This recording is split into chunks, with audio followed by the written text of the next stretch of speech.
Bonjour à tous, j'espère que vous allez bien. Aujourd'hui je vais vous parler de nouveau de l'Allemagne, de son système éducatif, de l'école, de la fac, comment ça marche un peu, comment sont les gens, pour découvrir une nouvelle culture et puis peut-être vous donner envie de venir une fois étudier ici. Après l'école primaire en Allemagne, donc la Grundschule, vous entrez soit dans un gymnasium, soit dans une Realschule. Et la différence c'est que le gymnasium, c'est plutôt pour les gens qui ont un peu des meilleures notes, qui aimeraient plutôt faire de longues études. Et la Realschule, c'est plutôt pour les gens qui ont été un peu plus mauvais pendant leur Grundschule, donc pendant leur école élémentaire, et qui peut-être ne souhaiteraient pas forcément faire de très longues études. Une fois qu'on est dedans, on peut changer, switcher de l'une à l'autre. Donc si vous êtes dans la Realschule, ça ne veut pas dire forcément que vous pouvez jamais aller dans le gymnasium, mais cette distinction se fait. J'aime pas du tout cette idée de classer les gens dès le plus jeune âge, parce que je n'en vois pas l'intérêt. Je trouve que l'école, ce n'est pas forcément l'endroit où on ouvre le 100% de ses capacités, et nous noter sur des choses qu'on n'aime pas forcément faire, pour moi ça n'a pas beaucoup de sens. Mais c'est comme ça que ça se fait en Allemagne. J'ai parlé avec des gens allemands qui avaient fait la Realschule et ils m'ont dit que eux, ça ne leur avait pas posé de problème. L'une des personnes avec qui j'avais parlé a pu par exemple faire kiné après avoir fait la Realschule, donc ça ne l'a pas empêché d'avoir un cabinet à lui. Quel est l'impact réel dans la vie de cette distinction? Je ne peux pas le dire. Ensuite à l'école, c'est pas non plus pareil une fois qu'on est dedans, parce que la classe, c'est vraiment un organisme qui reste ensemble pendant de longues années. Et leur professeur principal, c'est une personne de confiance, qu'ils viennent vraiment voir pour leurs problèmes, qu'ils peuvent appeler le soir s'ils ont un souci, avec qui ils peuvent aller manger par exemple, tous ensemble avec la classe. Donc il y a un autre climat, un climat de confiance. Dans l'une des écoles où j'ai été, les élèves tutoyaient leur professeur principal, tellement ils étaient proches et en confiance.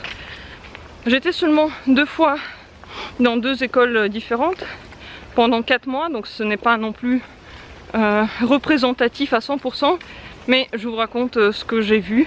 Ils font beaucoup de sorties et beaucoup de projets qui animent énormément leur quotidien. Donc l'un des gymnasiums où j'ai été, nous avons fait une sortie dans un studio pour participer à une émission dans le public. Puis une autre fois on est allé, je sais plus où on est allé, bref, en 4 mois où j'étais là, donc c'est assez court, ils ont fait plusieurs sorties. Ils ont aussi fait plusieurs projets en groupe dans la classe, et ces projets étaient fun. Ce n'était pas quelque chose de lourd qu'on n'a pas du tout envie de faire, au contraire ils avaient tous envie de le faire. Ils devaient, je crois, faire un espèce de petit film avec des rôles, un scénario, tout ça. Donc super créatif, j'ai trouvé ça vraiment classe. En cours, les Allemands participent beaucoup plus que les Français. Lorsque la prof pose une question, la plupart du temps il y a plein de gens qui veulent répondre. Ça n'a pas forcément été le cas comme ça dans les écoles où j'ai été en France. Peut-être que chez vous ça a été différent, mais j'ai trouvé que les Allemands participaient plus. Aussi, leur journée de travail est plus courte, donc ils n'ont pas autant d'heures de cours que les Français. Ils peuvent terminer à midi, à 14 h, à 15 h. C'est rarement beaucoup plus tard. Peut-être que dans les classes supérieures, ils restent un peu plus longtemps, mais dans l'ensemble, ils ont quand même le temps de faire des activités extrascolaires à l'après-midi, leurs devoirs ou je sais pas quoi. Le revers de la médaille dans les écoles allemandes, c'est que on commence les cours bien plus tôt. dans l'année, au lieu de commencer en septembre, ça commence déjà à la mi-août. Et ils ont un mois de vacances. Donc un mois ou 3 semaines même parfois. C'est très peu pour moi, je trouve. On voit le pour et le contre dans chaque situation. Parce que les Français ont une année beaucoup plus chargée, puisqu'ils terminent tard tous les jours. Et les Allemands ont une année un peu moins chargée, mais doivent travailler plus longtemps, donc en nombre de jours. Dans l'un des gymnasiums où j'ai été, il y avait un truc vraiment très cool.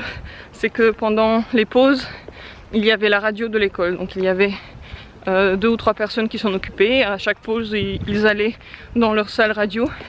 Et dans la cour, les haut-parleurs passaient des chansons. Ils disaient des infos, des news. J'ai jamais vu ça enfant, j'ai vraiment adoré le concept. À l'école, les élèves se retrouvent très souvent pour faire des choses ensemble, en classe en fait. En tout cas, peut-être que j'ai eu de la chance l'une des fois où j'étais, donc c'était la fois où j'étais à Berlin, de tomber sur une classe aussi unie. Peut-être que c'était une rareté. Mais ils faisaient régulièrement des activités tous ensemble, vraiment en classe. Ça renforçait énormément leur cohésion. Et je trouvais ça vraiment super bien. Parce qu'en France, ce que je trouve dommage, c'est que tous les ans on change de classe. D'un côté c'est bien parce qu'on connaît à peu près tout le monde. Mais d'un autre côté, on n'a pas le temps d'avoir des liens aussi forts avec ces gens-là. Pendant leur année de lycée, souvent les Allemands font une année à l'étranger. Beaucoup plus fréquemment qu'en France. Ils vont dans des lycées français, anglais ou je sais pas quoi pour toute une année.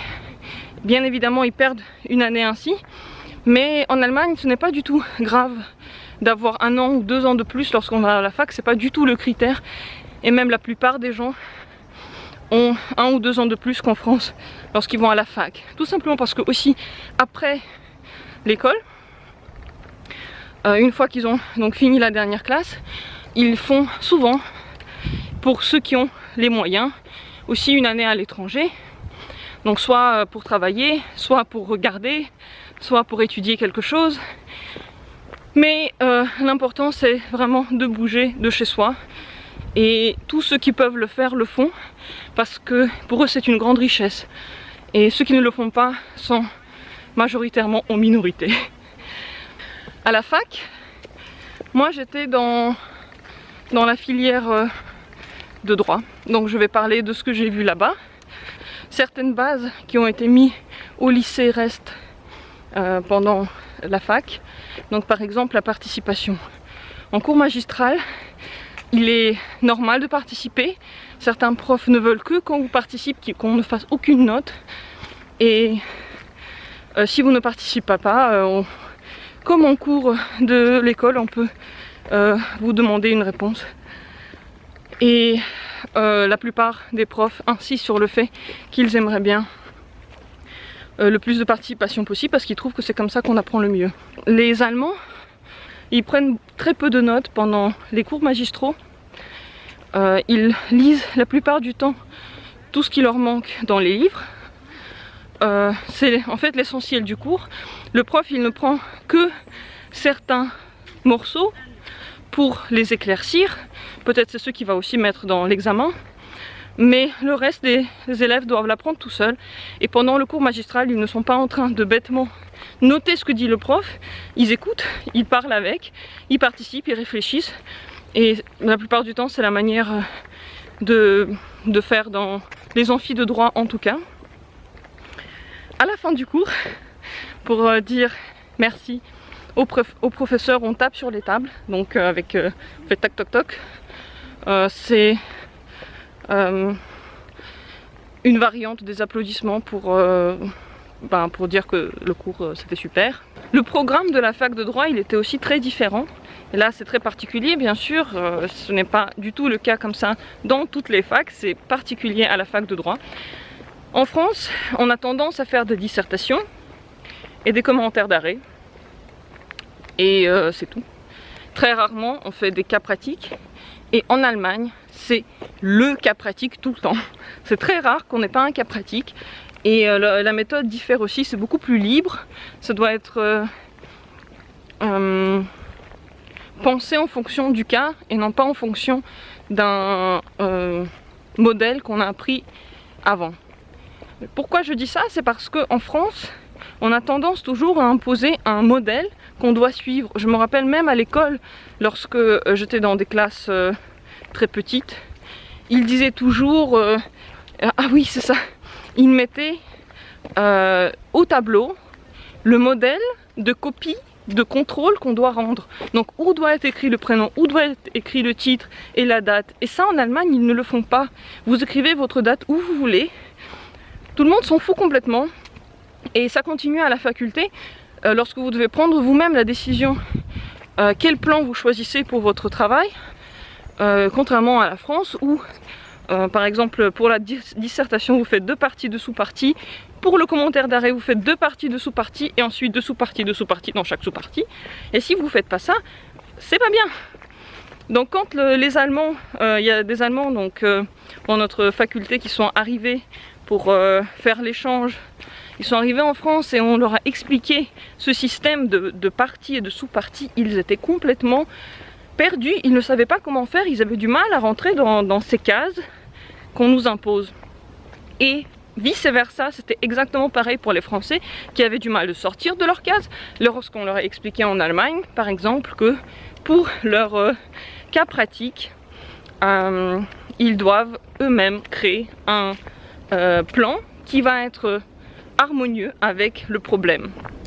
Donc vraiment des vues très différentes et je dois avouer que je préfère la méthode allemande. Même si la méthode française elle nous apprend à synthétiser, à ranger nos pensées vraiment de façon très stricte, ce qui n'est pas plus mal, en tout cas en droit, c'est très bien de savoir trouver des cases pour chaque chose qu'on a à dire, c'est super, mais je trouve que ça laisse trop peu de place à l'imagination, à la créativité, et pour moi c'est aussi très important. Je trouve aussi que les langues sont beaucoup mieux apprises en Allemagne qu'en France. Il y a vraiment un niveau, ils essayent vraiment d'apprendre la langue, ils essaient de regarder beaucoup de films, de parler, et en fin de compte, en tout cas, peut-être que c'est plus le cas maintenant, mais c'était le cas quand moi j'étais à l'école, je me suis rendu compte en arrivant qu'ils avaient tous un niveau meilleur en langue que nous les Français au même âge. Ce n'est pas non plus un problème pour les petits Allemands de ramener à manger pendant les cours, aussi à ramener à boire. Ils ont souvent sur leur table leur petit frichti. Ils peuvent aussi le manger pendant le cours. La plupart du temps, le prof ne dit rien. Très rarement, il dit mais vous avez eu la pause de 2 heures, pourquoi vous mangez maintenant? Mais ça ne pose pas autant de problèmes qu'en France. C'est plutôt normal d'avoir son manger sur la table. Et ce n'est pas non plus un souci de sortir aux toilettes. Chose qu'en France, il faut lever la main, c'est tout un truc pour aller se soulager aux toilettes. Et bien en Allemagne, vous pouvez juste vous lever et sortir, ça ne pose pas de problème. Oh, les dames avec leurs chevaux sont là de nouveau. Vous allez les voir là. Allô? Allô? Oh, c'est magique, c'est trop bien. Je vous remercie d'avoir regardé cette vidéo. Je vous souhaite une très bonne journée, soirée-nuit. Portez-vous bien et à demain. Ciao.